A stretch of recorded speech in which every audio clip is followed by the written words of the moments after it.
ಚಾಮುಂಡಿ ದರ್ಶನ ಕೂಡ ಮಾಡಿದೆ. ಎಷ್ಟು ಖುಷಿ ಆಗ್ತಿದೆ ಸರ್ ಅಭಿಮಾನಿಗಳ ಜೊತೆ ಬರ್ತ್ಡೇ ಆಚರಿಸ್ತಾರೆ? ನಮಗೆ ಅದೇ ಹುಟ್ಟುದಬ್ಬ, ನಮಗೆ ಅದೇ ಖುಷಿ, ಅದೇ ನೆಮ್ಮದಿ, ಅದೇ ಸಂತೋಷ. ಚಾಮುಂಡಮ್ಮನ ದರ್ಶನ ಆಯಿತು, ಅಮ್ಮನ ನೋಡ್ಕೊಂಬಂದೆ, ಏನೋ ಒಂಥರ ನೆಮ್ಮದಿ, ಏನೋ ಒಂಥರ ತೃಪ್ತಿ.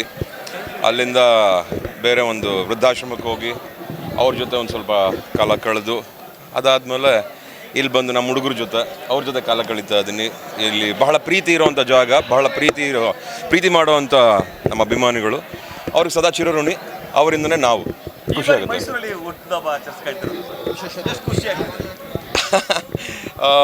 ಈ ಸಲ ಅಮ್ಮನ ದರ್ಶನ ಪಡಿಬೇಕಾಗಿತ್ತು.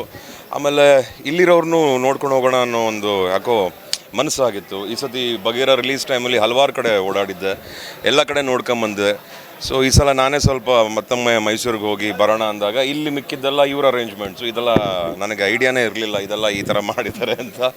ನಾನು ದೇವಸ್ಥಾನಕ್ಕೆ ಹೋಗ್ಬಿಟ್ಟು ಬಂದೆ. ಆ್ಯಂಡ್ ಖುಷಿ ಆಗುತ್ತೆ.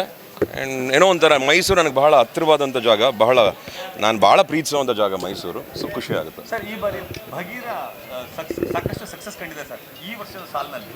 ಮುಂದಿನ ವರ್ಷದ ಪ್ಲಾನ್ಗಳೇನಿದೆ? 100% ಹೇಳ್ತೀನಿ ಸರ್, ಎಲ್ಲ ರೆಡಿ ಆಗ್ತಾ ಇದೆ, ಬೇಗ ಹೇಳ್ಬಿಡ್ತೀನಿ. ಎಷ್ಟು ಫಿಲಮ್ಗಳು ಬರ್ಬೋದು ನೆಕ್ಸ್ಟ್ ಇಯರ್? ಯಾಕಂದರೆ ಕನ್ನಡದಲ್ಲಿ ಸಿನಿಮಾಗಳೇ ಕಡಿಮೆ ಬರ್ತಿದೆ, ಸೆಲೆಬ್ರಿಟಿಗಳು ಹೀರೋಗಳು ಅನ್ನಿಸ್ಕೊಂಡ್ರಲ್ಲ, ವರ್ಷಕ್ಕೆ 2 ವರ್ಷಕ್ಕೆ ಒಂದು ಫಿಲಮ್ ಮಾಡ್ತಿದೆ ಅಂಥದ್ರಲ್ಲಿ ನೀವು ಒಂದಷ್ಟು ಅವಾಗ ಕಾಣಿಸ್ಕೊಳ್ತಿದ್ದೀರಿ ಸರ್. ಯಾರ್ಯಾರು ಆ ಥರ ಮಾಡಿದ್ರು ನಾವೆಲ್ಲರೂ ತಿದ್ಕೊಂಡಿದ್ದೀವಿ. ಬಹುಶಃ ಎಲ್ಲರೂ ವರ್ಷಕ್ಕೆ 2ರಿಂದ 3 ಸಿನಿಮಾ ಕೊಡಬೇಕು ಅಂತ ಅಂದ್ಕೊಂಡಿದ್ದೀವಿ. ಆ ತಾಯಿ ಚಾಮುಂಡೇಶ್ವರಿ ಎಲ್ರಿಗೂ ಆಶೀರ್ವಾದ ಮಾಡಿ ಒಳ್ಳೊಳ್ಳೆ ಕತೆ, ಒಳ್ಳೊಳ್ಳೆ ಟೀಮ್ ಕೊಟ್ಟು ಇದಿಷ್ಟು ನೆರವೇರಿಸ್ಕೊಡ್ಲಿ ಅಂತ ಈ ಮೂಲಕ, ನಿಮ್ಮ ಮೂಲಕನೇ ಎಲ್ಲರೂ ಕೇಳ್ಕೊತಾರೆ. ಚಿತ್ರಮಂದಿರಗಳಿಗೆ ಸರ್ ಜನ ಬರ್ತಿರಲಿಲ್ಲ ಸರ್. ಈ ನಡುವೆ ಭೈರತಿ ರಣಗಲ್ ಆಗ್ಬೋದು, ಭಗೀರ ಆಗ್ಬೋದು, ಹೀಗೆ ಸಾಕಷ್ಟು ಫಿಲಮ್ಗಳಿಗೆ ವೀಕ್ಷಣೆ ಮಾಡಲಿಕ್ಕೆ ಬರ್ತಿದ್ದಾರೆ ಸರ್. ಜನಗಳಿಗೆ ಅಥವಾ ಈ ವೀಕ್ಷಕರಿಗೆ, ಪ್ರೇಕ್ಷಕರುಗಳಿಗೆ ಏನಂತ ಇಷ್ಟಪಡ್ತಾರೆ ಸರ್? ಅಭಿಮಾನಿಗಳಿಗೆ ಏನಾಗುತ್ತೆ ಸರ್? ನಾವು ಏನು ಹೇಳೋಕ್ಕಾಗಲ್ಲ ಸರ್. ಅವ್ರಿಗೆ ಏನು ಇಷ್ಟನೋ ಅದನ್ನೇ ಮಾಡ್ತಾರೆ. ಅವ್ರಿಗೆ ಇಷ್ಟ ಆದರೆ ನಮಗಿಷ್ಟ ಆಗುತ್ತೆ, ಅವ್ರಿಗೆ ಇಷ್ಟವಾಗಿಲ್ಲ ಅಂದರೆ ನಾವೇನೋ ತಪ್ಪಿದೆ ಅಂತ ತಿದ್ಕೊಂಡು ಮುಂದಕ್ಕೆ ಹೋಗಬೇಕೆ ಹೊರತು ನಾವು ಅವ್ರ ಬಗ್ಗೆ ಏನು ಹೇಳೋಕ್ಕಾಗಲ್ಲ. ಅಭಿಮಾನಿಗಳೇನು ನಿರ್ಧಾರ ತಗೋತಾರೋ ಅದ್ರ ಪ್ರಕಾರ ನಾವು ಉಳ್ಕೊಂಬಂದಿದ್ದೀವಿ, ಹಾಗೆ ನಮ್ಮನ್ನು ಬೆಳೆಸ್ತಾ ಇದ್ದಾರೆ. ಸೊ ಅವ್ರ ಚಾಯ್ಸ್ ಅನಿಸುತ್ತೆ at the end of the day. ನಾನು ತೆಗೆದಿದ್ದನ್ನ ನೀನು ನೋಡಲೇಬೇಕು ಅನ್ನೋದಕ್ಕಿಂತ ತೆಗ್ದಿದ್ದೀನಿ, ಒಂದು ಸತಿ ಬಂದು ನೋಡು ಅನ್ನೋದು ಬಹಳ ವಾಸಿ ಅನಿಸುತ್ತೆ. ಅದು 10 ಸಲ ಆಗ್ಬೋದು ಇಷ್ಟವಾದರೆ. ಸೊ ಹಾಗೆ ಅಂತ ಅನ್ಕೋತೀನಿ. ಬಗೀರ 2 ಬರುತ್ತೆ, ಬಂದಾಗ ಹೇಳ್ತೀನಿ. ಮಫ್ತಿ ಕೂಡ ಬರಬೇಕು ಅಂತ ಕೇಳ್ತಾರೆ ಸರ್ ಅಭಿಮಾನಿಗಳು, ಜೊತೆಗೆ ಉಗ್ರಂ ಕೂಡ ಎಕ್ಸ್ಪೆಕ್ಟ್ ಮಾಡ್ತಾರೆ ಸರ್. ಎಲ್ಲ ನಾವು ಎಲ್ಲರೂ ಕೇಳ್ಕೊಳ್ಳೋಣ, ಆದಷ್ಟು ಬೇಗ ಅದೆಲ್ಲ ಆಗಲಿ ಅಂತ ನಾನು ಕೇಳ್ಕೊತೀನಿ. ಸರ್, ಈ ವರ್ಷ ಒಂದಷ್ಟು ಕಹಿ ಘಟನೆಗಳು ನಡೆದಿದೆ. ಸೆಲೆಬ್ರಿಟಿ ದರ್ಶನ್ ಅವ್ರು ಜೈಲಿಗೆ ಹೋಗುವಂಥ ಪ್ರಸಂಗ ಕೂಡ ಆಗಿತ್ತು. ಈಗ ಅವ್ರು ರಿಲೀಸ್ ಆಗಿದ್ದಾರೆ ಸರ್. ಕನ್ನಡ ಚಿತ್ರರಂಗಕ್ಕೆ ಏನಾದ್ರು ಇನ್ನು ಮುಂದೆ ಏನಾದರೂ ಒಳ್ಳೆ ದಿನಗಳು ಬರ್ಬೋದಾ? ಹೇಗೆ ಏನು ಹೇಳ್ತೀರಿ ಸರ್ ಈ ಸಂದರ್ಭದಲ್ಲಿ? ಕೆಟ್ಟದ್ದು ಬರೋದೆ ಒಳ್ಳೆ ದಾರಿಗೆ ಕರ್ಕೊಂಡು ಹೋಗೋಕ್ಕೆ, ಒಳ್ಳೆ ದಿನಗಳನ್ನ ತೋರ್ಸೋಕ್ಕೆ. ಬಹುಶಃ ಏನೇ ನೋವಾಗಿದ್ರು ಇವತ್ತು ಎಲ್ರಿಗೂ ಒಂದು ನೆಮ್ಮದಿ ಹಾಗೂ ಸಮಾಧಾನ ಸಿಕ್ಕಿದೆ ಎಲ್ರಿಗೂ.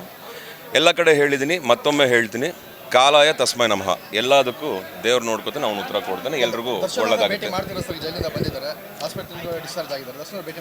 ಅಫ್ಕೋರ್ಸ್ ಎಸ್ ಭೇಟಿ ಮಾಡ್ತೀವಿ. ಆ್ಯಂಡ್ ಅವ್ರಿಗೂ ನೋಡ್ಕೋಬೇಕಲ್ಲ, ಚೆಕಪ್ ಅದು ಇದು ಟ್ರೀಟ್ಮೆಂಟ್ಸ್ ಎಲ್ಲ ನಡೀತದೆ. ಆ್ಯಂಡ್ ಆದಾಗ ಸಮಯ ಇಬ್ರಿಗೂ ಆದಾಗ ಭೇಟಿ ಮಾಡ್ತೀವಿ. ಬಟ್ ಅವರು ಆರೋಗ್ಯವಾಗಿದ್ದಾರೆ, ಎಲ್ಲ ಚೆನ್ನಾಗಿರಲಿ, ಎಲ್ಲರೂ ನೆಮ್ಮದಿಯಾಗಿರಲಿ, ಎಲ್ರಿಗೂ ಒಳ್ಳೆಯದಾಗಲಿ, ಅಷ್ಟು ಮಾತ್ರ ಹೇಳ್ತೀವಿ. ಸರ್, ಮಲ್ಟಿ ಸ್ಟಾರ್ಗಳ ಫಿಲಮ್ಗಳು ಕನ್ನಡದಲ್ಲಿ ಕಡಿಮೆ ಸರ್. ನೀವು ಮತ್ತೆ ಶಿವರಾಜ್ ಕುಮಾರ್ ಒಂದು ಫಿಲಮ್ ಮಾಡಿದ್ರಿ ಸರ್, ಮಫ್ತಿ, ಆ ಥರದ್ದು ರೇರ್ ಸರ್. ಆ ಥರದ ನಟರ ಜೊತೆ ನೀವು ಸ್ಕ್ರೀನ್ ಶೇರ್ ಮಾಡ್ಕೊಳ್ಳೋಂಥದ್ದು ಮುಂದಿನ ದಿನಗಳಲ್ಲಿ ಸುದೀಪ್ ಅವ್ರ ಜೊತೆ ಆಗ್ಬೋದು, ದರ್ಶನ್ ಅವ್ರ ಜೊತೆ ಆಗ್ಬೋದು, ಯಶ್ ಅವ್ರ ಜೊತೆ ಆಗ್ಬೋದು, ಈ ಥರದ ವ್ಯವಹಾರ ಇದೆಯಾ ಸರ್? ನಟರಿಂದ ಸಿನಿಮಾ ಕತೆ ಅಲ್ಲ ಸರ್, ಕಥೆಯಿಂದ ನಾವು ನಟರು. ಸೊ ಒಳ್ಳೆ ಕತೆ ಸಿಕ್ಕಿದಾಗ ಬಹುಶಃ ನಮಗೆ ಯಾರಿಗೂ ಮನೋಭಾವನೆಗಳಿಲ್ಲ.